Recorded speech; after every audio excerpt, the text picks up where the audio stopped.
त्यापैकी राजन साहेबांची कारकीर्द ही आम्ही स्वतः जवळून गेली 20 वर्ष बघितलेले आहे.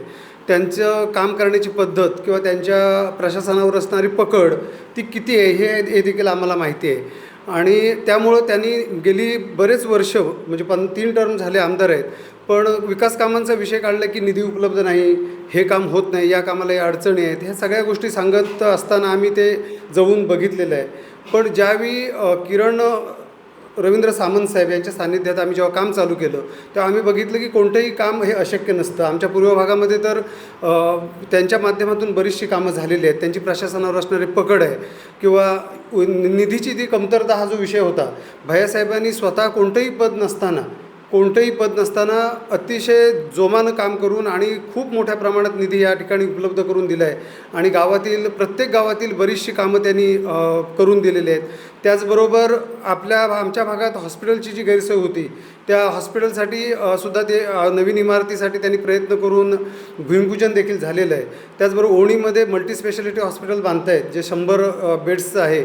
त्या व्यतिरिक्त त्या ठिकाणी लागणाऱ्या सगळ्या इतर सुविधा मशिनरीज याचं देखील तरतूद त्यांच्याकडून होणार आहे. म्हणजे आरोग्यविषयक शैक्षणिक विषयकसुद्धा त्यांची धोरणं अतिशय चांगली आहेत.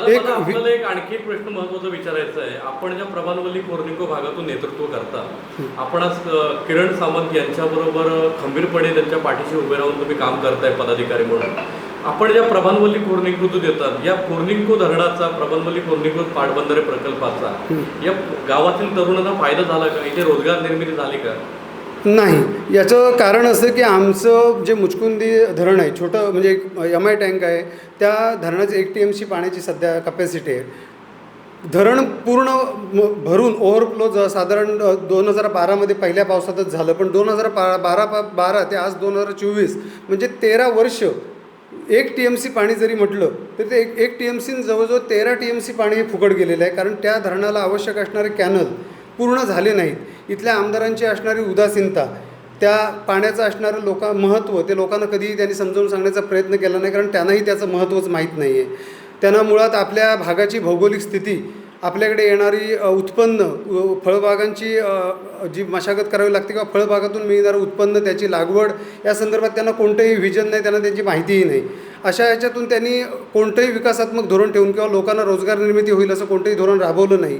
खरं तर आमच्या मुचकुंदी धरणामुळं जवळजवळ नाही म्हटलं तर एखादं पुण्यातील जसं भुशी डॅम आहे त्या पद्धतीनं तिथं आपल्याकडे रोजगार निर्मिती होऊ शकते. कारण त्या धरणाचं एकूण स्ट्रक्चर असं आहे जे सगळ्यांनी बघितलं आहे, सगळ्यांना माहिती आहे. अतिशय सुंदर असं मॅनमेड ओव्हरफ्लो वॉटरफॉल आहे तो आणि अतिशय निसर्गरम्य आहे. ते यूट्यूब वगैरे इतर माध्यमातून भरपूर प्रसिद्ध झालं आहे. पण त्या ठिकाणी आवश्यक असणाऱ्या ज्या सुविधा आहेत, उदाहरणार्थ रिंग रोड असेल किंवा ॲडव्हेंचर स्पोर्ट्ससाठी काय आवश्यक असेल किंवा रोपवे असतील, वॉटर स्लायडिंग असेल किंवा अतिशय चांगले रस्ते, राहण्याची व्यवस्था, होमस्टे किंवा आणखी काही ज्या आवश्यक गोष्टी आहेत ज्या पर्यटनाला चालना मिळू शकते, याच्यासाठी त्या आमदार राजन साहेबांकडून कोणतेही प्रयत्न झाले नाहीत. आणि त्यामुळे गेली 10-12 वर्ष संधी असून देखील आमच्या पूर्व भागातील ही 2-3 गावं म्हणजे कोर्निको आणि प्रभानवल्ली ही विकासापासून वंचित राहिली, रोजगारापासून वंचित राहिली.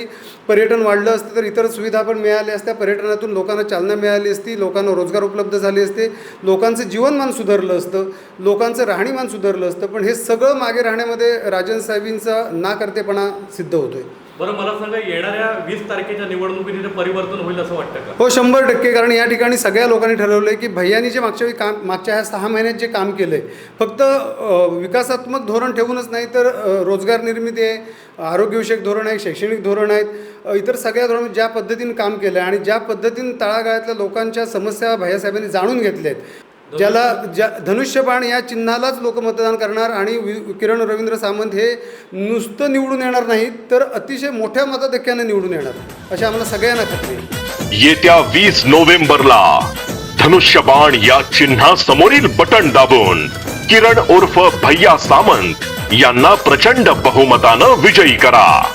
लक्षात ठेवा, आपली निशाणी धनुष्यबाण.